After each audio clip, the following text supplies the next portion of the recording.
For the repair of the Alfa Laval EPC50 OP boards, the following procedures were necessary: replacement of various electronic components and general cleanup of the units. For testing, we add a 24-volt DC power supply.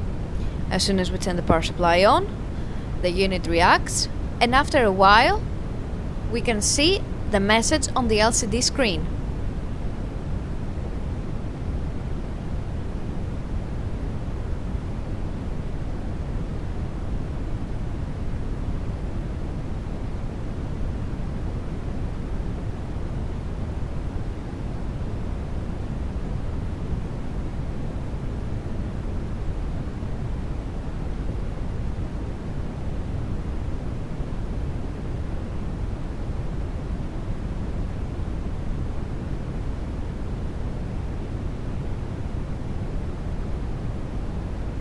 No further testing is possible due to lack of additional units.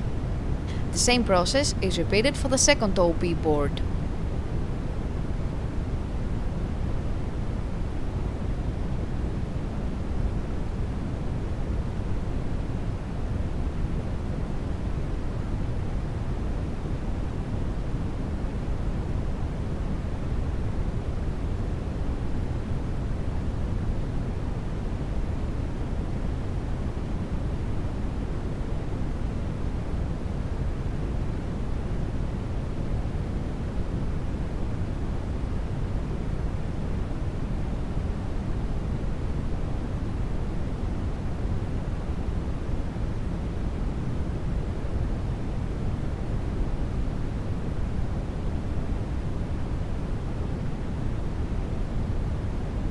It is now clear that both boards are operating successfully and are ready to be delivered to the customer.